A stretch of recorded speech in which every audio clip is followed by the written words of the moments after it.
വോട്ടെടുപ്പിന് ഒരുങ്ങിയിരിക്കുകയാണ് കേരളം. സംസ്ഥാനം കാത്തിരിക്കേണ്ടത് നീണ്ട 40 ദിനങ്ങൾ. തെരഞ്ഞെടുപ്പ് കഴിഞ്ഞാൽ ഫലപ്രഖ്യാപനത്തിന് 39 ദിവസം കാത്തിരിക്കണം. സംസ്ഥാനത്ത് വേനൽ ചൂടിനിടയിൽ പ്രചാരണവും കൊഴുക്കുകയാണ്. NDA മുന്നേറ്റം ഇടതു വലതു മുന്നണികൾക്ക് വെല്ലുവിളി സൃഷ്ടിക്കുന്നുമുണ്ട്. വിവരങ്ങൾ നൽകാനായി തിരുവനന്തപുരത്ത് നിന്നും ശാലിനി ചേർന്നുണ്ട്. Shalini, very good morning.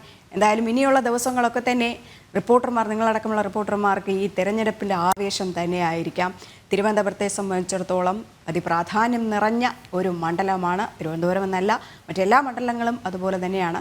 ഒപ്പം ഉറ്റുനോക്കുന്ന ഒരു മണ്ഡലം, ദേശീയ തലത്തിലടക്കം ഉറ്റുനോക്കുന്ന ഒരു മണ്ഡലം കൂടെയാണ് തിരുവനന്തപുരമായി. ഇപ്പോൾ ഈ തെരഞ്ഞെടുപ്പ് എന്ന് പറയുമ്പോൾ ഈ വേനൽ ചൂട്, അതികഠിനമായ വേനൽ ചൂടാണ്. അതിനിടയിലാണ് ശക്തമായ പ്രചരണങ്ങളുമായിട്ട് 3 മുന്നണികളും 3 സ്ഥാനാർത്ഥികളും പോകുന്നത്. ഇപ്പോൾ രാജീവ് ചന്ദ്രശേഖരൻ പലയിടങ്ങളിലായിട്ട് പല ആളുകളും ചെന്നെത്താത്ത സ്ഥലങ്ങളിലടക്കം ഇന്ത്യയുടെ സ്ഥാനാർത്ഥിയായ തിരുവനന്തപുരം മണ്ഡലത്തിലെ NDA സ്ഥാനാർത്ഥി രാജീവ് ചന്ദ്രശേഖർ കടന്നു ചെല്ലുന്ന ദൃശ്യങ്ങളും ഫോട്ടോകളും ഒക്കെയാണ് ഇപ്പോൾ നമുക്ക് ഈ മാധ്യമങ്ങളിലൊക്കെ തന്നെ കാണാൻ കഴിയുന്നത്. അതുകൊണ്ട് തെരഞ്ഞെടുപ്പ് പ്രചാരണം അതിശക്തമാവുക തന്നെയല്ലേ ചെയ്യുന്നത്?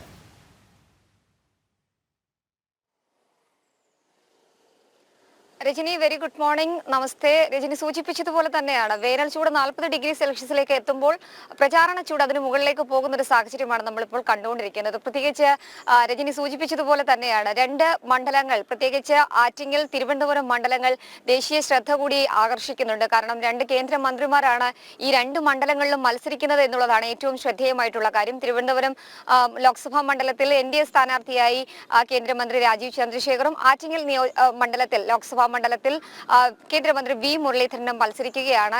ഒരുപക്ഷെ മറ്റ് മുന്നണികൾക്ക് എത്തിപ്പെടാൻ കഴിയാത്ത മേഖലകൾ, ഒപ്പം തന്നെ അവർക്ക് ഇത്ര നാളും 15 വർഷത്തിലധികമായി കോൺഗ്രസിന്റെ കയ്യിലിരിക്കുന്ന തിരുവനന്തപുരം ലോക്സഭാ മണ്ഡലത്തിൽ കോൺഗ്രസിന് പോലും ചെയ്യാൻ പറ്റാത്ത ചില കാര്യങ്ങൾ കഴിഞ്ഞ കുറച്ച് ദിവസങ്ങൾക്കുള്ളിൽ കേന്ദ്രമന്ത്രി എത്തി ചെയ്തു എന്നുള്ളതാണ് ഏറ്റവും പ്രധാനപ്പെട്ട കാര്യം. കഴിഞ്ഞ ദിവസം അടക്കം പൊഴിയൂർ ഉൾപ്പെടെയുള്ള മേഖലകളിൽ തീരദേശവാസികൾ ഏറ്റവും കൂടുതൽ ദുരിതം അനുഭവിക്കുന്ന അല്ലെങ്കിൽ പ്രശ്നങ്ങൾ നേരിടുന്ന മേഖലയാണ് പൊഴിയൂർ. അവിടെ ഹാർബർ, ഒപ്പം തന്നെ മത്സ്യബന്ധനത്തിനുള്ള അവരുടെ പ്രശ്നങ്ങൾ, ഒപ്പം കടൽ കയറുമ്പോഴുള്ള അവരുടെ ദുരിതങ്ങൾ, ബുദ്ധിമുട്ടുകൾ, ഇതൊക്കെ തന്നെ അവിടെ എത്തി രാജീവ് ചന്ദ്രശേഖർ കാണുകയും അത് അവർ വിശദീകരിച്ച് നൽകുകയും ചെയ്തു. തൊട്ടു പിന്നാലെ തന്നെ ഒരു പരിഹാര മാർഗം കൂടി എത്തുകയാണ് ഉണ്ടായത്. കേന്ദ്രത്തോട് ആവശ്യപ്പെടുകയും കേന്ദ്ര സംഘം അവിടെ എത്തി അവിടുത്തെ സ്ഥിതിഗതികൾ പരിശോധിക്കുകയും ഒക്കെ തന്നെ ചെയ്തിരുന്നു. തൊട്ടു പിന്നാലെ അടിയന്തരമായി അവിടെ ഹാർബർ ഉൾപ്പെടെ നിർമ്മിക്കാനും മറ്റ് പുലിമുട്ടുകൾ ഉൾപ്പെടെ ഇറക്കിക്കൊണ്ട് തീരദേശവാസികളുടെ സുരക്ഷ ഉറപ്പാക്കാൻ വേണ്ടിയിട്ടുള്ള പ്രവർത്തനങ്ങൾ തീരദേശ മേഖലയിൽ പ്രത്യേകിച്ച് കേന്ദ്രമന്ത്രിയുടെ നിർദ്ദേശപ്രകാരം അവിടെ നടന്നു വരികയാണ്. ഇന്ന് വൈകിട്ട് 4:30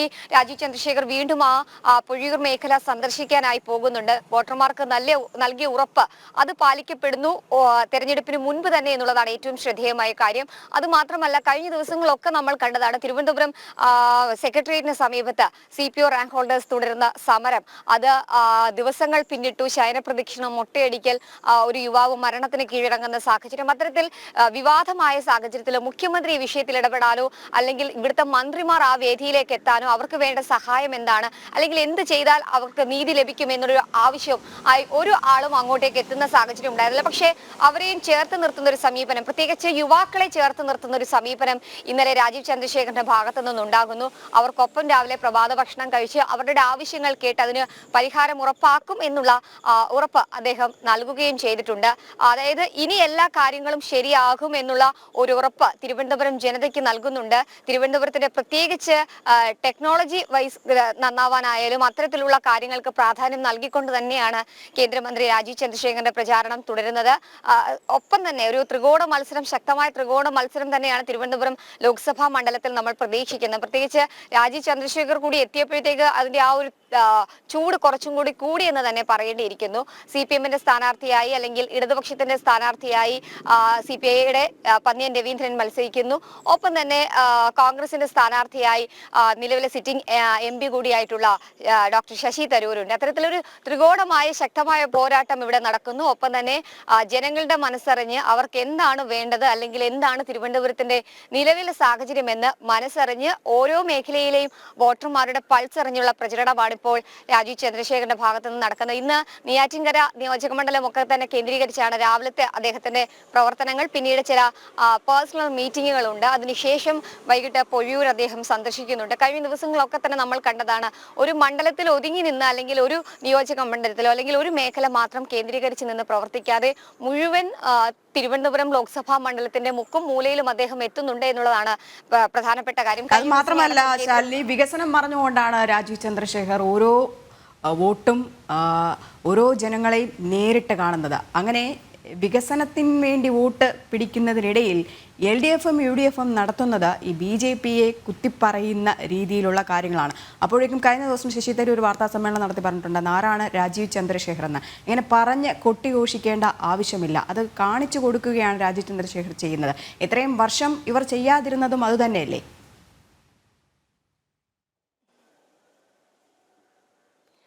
തീർച്ചയായും രജനി, അത് തന്നെയാണ് അദ്ദേഹത്തിന്റെ ഒരു ടാഗ് ലൈൻ തന്നെ അദ്ദേഹം മുന്നോട്ട് വെക്കുന്നത്. പറയുന്നത് ചെയ്യും, ചെയ്യുന്നത് പറയും.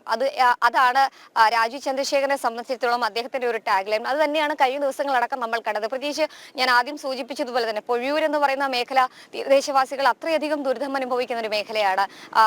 കടൽ വെള്ളം കയറുമ്പോഴുള്ള ബുദ്ധിമുട്ടുകൾ, മഴക്കാലം വരുമ്പോൾ അവരനുഭവിക്കുന്ന പ്രയാസങ്ങൾ, ഇതൊക്കെ നേരിട്ടെത്തി കണ്ട് അവർക്ക് വേണ്ടിയിട്ടുള്ള കാര്യങ്ങൾ അദ്ദേഹം ചെയ്തു. പക്ഷെ ഒരു സിറ്റിംഗ് MP കഴിഞ്ഞ 15 വർഷമായി എവിടെയായിരുന്നു എന്നൊരു ചോദ്യമാണ് ഈ ഒരു വിമർശനത്തിന് തിരിച്ചദ്ദേഹം മറുപടി നൽകുകയും ചെയ്തിട്ടുള്ളത്. എന്തായാലും ശക്തമായൊരു മത്സരം, ത്രികോണ മത്സരം തിരുവനന്തപുരം ലോക്സഭാ മണ്ഡലത്തിൽ ഉണ്ട് എന്നുള്ളതിൽ സംശയമില്ല. കഴിഞ്ഞ ദിവസം പ്രധാനമന്ത്രി നരേന്ദ്രമോദി അടക്കം ഇവിടെ എത്തി പറഞ്ഞതും അത് തന്നെയാണ്. രണ്ടക്കത്തിലേക്ക് അല്ലെങ്കിൽ രണ്ടക്ക സീറ്റിലേക്ക് കേരളത്തിൽ നിന്നുള്ള പ്രതിനിധികൾ അങ്ങ് രാജ്യ തലസ്ഥാനത്തേക്ക് എത്തും എന്നുള്ളതാണ്.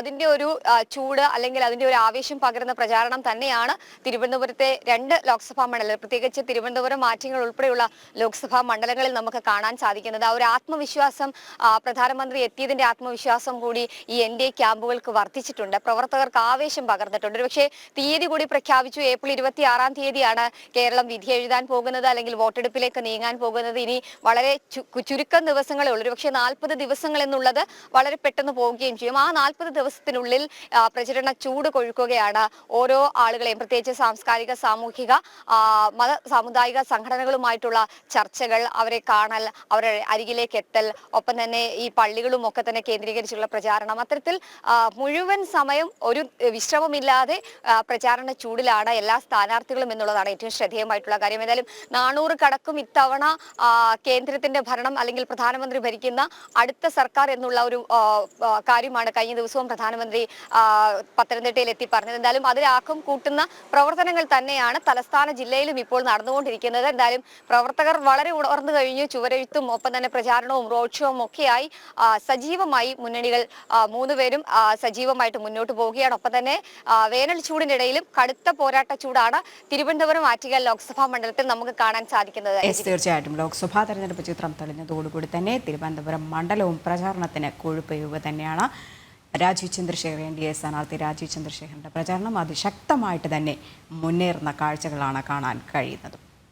ശാലിനിയാണ് വിവരങ്ങൾ പങ്കുവച്ചത്.